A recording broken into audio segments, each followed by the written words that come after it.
Ďakujem veľmi pekne.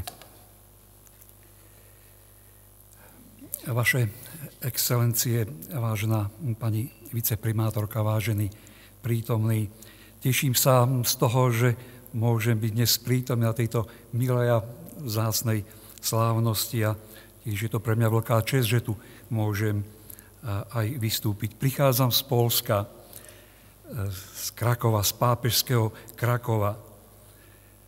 V poľskom prostredí sa správa o udelení čestného občianstva hlavného mesta Slovenska Bratislavy in memoriam svätému Jánovi Pavlovi stretla s veľmi živým ohlasom. Nakoniec poľská katolícka cirkev veľmi vďačne a citlivo reaguje na každý prejav úcty voči svätému Jánovi Pavlovi v zahraničí. Mám vám tlmočiť pozdrav a tiež prejav vďačnosti moderátora hnutia Európa Christi, profesora Miroslava Šitáža a profesora Bogumila Gacku, prezesa vedeckého združenia personalizmu, zakladateľa prvej katedry kresťanského personalizmu na svete, na univerzite kardinála Vyšinského. Aj hnutie Európa Christi, aj Združenie vedeckého personalizmu programovo pracujú s učením svätého Jána Pavla. Moje slova nebudú svedectvom. Chcel by som dnes v veľkej skratke podeliť sa s vami dvoma témami, reflexiou tém sloboda učení svätého Jána Pavla vo vzťahu k zápase o slobodu a tou druhou téma nádeje v kresťanskom personalizme do budúcnosti. Pred 35 rokmi sme sa spontánne tešili z pádu komunistického režimu, ktorý nám priniesol slobodu a nádej lepších čias. Veľmi túžim potom, aby som sa dokázal podeliť s vami myšlienkami svätého Jána Pavla, ktoré nám umožnia hĺbším spôsobom pochopiť podstatu zápasu o slobodu, každého zápasu o slobodu, aj toho nášho, a priniesú nám reálnu nádej v hľadaní východisk zo súčasnej krízy. V roku 1988 pred pádom železnej opony svätý Ján Pavol poskytol rozhovor Jánovi Gavronskému, talianskému novinárovi a politikovi. Na prosbu svätého Jána Pavla bol rozhovor považovaný za privátny a publikovaný bol až po jeho smrti. Počas rozhovoru svätý Ján Pavol dostal otázku, kto viac získa na zblížení komunistickej a západnej časti Európy. Odpovedal, že by sme sa mohli zamýšľať skôr nad tým, kto viac stratí. Citujem, nemám ďaleko k hypotéze, že viac stratí Východ, pretože Východ skrz prežité utrpenie vyvolané systémami, predovšetkým komunizmom a samozrejme aj národným socializmom, ten Východ istým spôsobom dozrel, má iné proporcie. Vidím to sám na sebe. Tak si aj vysvetľujem, prečo vybrali pápeža práve z Poľska, pretože na východe sa určité veci, témy menej zrelativizovali. Ak človek žije v režime, ktorý je programovo ateistický, lepšie vníma, čo znamená náboženstvo a lepšie vidí jednu vec, ktorú nevidí človek západu, a to, že Boh je zdrojom slobody človeka, konečným, jediným, absolútnym, istým. A práve toto vidí človek na východe.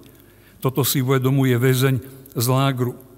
Zatiaľ čo človek zo západu to takto nevníma, alebo nie v takej miere. Svätý Ján Pavol vedel ako veľký prorok, že východ bude strácať vieru. Otázka neznie tak, kto viac získa, ale kto viac stratí. Názor svätého Jána Pavla, že komunistický východ môže niečo pozitívneho priniesť do zjednotenej Európy, bol a je považovaný za politicky naivný. Ale on má duchovný rozmer. Pochopiť ho nám pomôžu slova jeho spomienok na povojnové štúdia v Ríme. na rozhovor o situácii v povojnovej Európe s jedným zo svojich priateľov, kňazom Flámom z Belgicka. Citujem: Môj priateľ povedal asi toto. Boh vám dal zažiť zlo komunizmu. A prečo to urobil? A sám dal odpoveď, ktorú považujem za významnú. Slova svätého Jána Pavla. My na západe sme boli toho ušetrení. Možno preto, že my v západnej Európe by sme podobnú skúšku nevydržali, ale vy áno. Táto veta mladého Fláma, hovorí svätý Ján Pavol, sa mi vrila do pamäti. Do istej miery to malo prorocký význam. Často na ňo spomínam a stále jasnejšie vidím, že tieto slová obsahovali istú diagnózu. Boh vám dal zažiť zlo komunizmu. My na západe sme boli toho ušetrení. Možno preto, že by sme v západnej Európe podobnú skúšku nevydržali, ale vy áno. V knihe Pamäť a identita svätý Ján Pavol píše: Moderné dejiny priniesli mnohé tragické dôkazy ovocia neslobody. Treba nám ale pozitívne vysvetliť, čím je ľudská sloboda, k čomu slúži. Doslova hovorí: dotýkame sa tu problému, ktorý, ak bol dôležitý v minulosti, stal sa ešte dôležitejší v prítomnosti po udalostiach roku 1989. Čím je ľudská sloboda v učení svätého Jána Pavla? Skutočná sloboda je úzko spojená s pravdou. Pravda je koreňom slobody. Človek je slobodný preto, lebo má schopnosť poznávať pravdu. Niet slobody bez pravdy. Sloboda človeka sa stáva autentickou len vtedy, ak sa slobodne odovzdáva do služby pravdy, ak koná v pravde. Byť sebou znamená prekračovať seba samého normatívnou silou pravdy. V zjednotenej Európe rezignovali sme z objektívnej pravdy, normatívnej etiky. Žijeme ilúziu slobody so všetkými konzekvenciami. Čím to je, že sa tak stalo? Svätý Ján Pavol proces jednotenia Európy vnímal ako súčasť veľkého duchovného zápasu, od ktorého bude závisieť tvár Európy na začiatku tohto tisícročia. V zjednotení Európy videl hĺbšiu logiku, než len politickú a ekonomickú. So zjednotením Európy spájal aj svoj pontifikát. V roku 1979, 10 rokov pred pádom Berlínskeho múru, svätý Ján Pavol kňazne hovorí: je to z vôle Ducha Svätého, aby sa v týchto časoch pápežom stal syn poľského národa Slovan, aby odhalil duchovnú jednotu kresťanskej Európy, ktorá pozostáva z dvoch veľkých tradícií, západu a východu. To sme už dnes počuli, krátko na to v roku 1980 vyhlasuje svätých Cyril a Metoda za spolupatrónov Európy a v roku 1985 v encyklike Slavorum Apostoli nás vyzýva prečítať, čo múdrosť Božej prozreteľnosti vložila do života svätých Cyrila a Metoda akoby odkaz pre naše časy. Prosí o to pápež Slovan. Doteraz sme neboli schopní nanovo prečítať odkaz apoštolov Slovanov, svätých Cyrila a Metoda, použijúc symbolické vyjadrenie svätého Jána Pavla. Dnes už to bolo tiež použité. Neboli rozdýchané východné plúca Európy. Európa je tuberkulitická, dýcha len západnými plúcami. Svätý Ján Pavol nám ukazuje cestu k ich vitalite.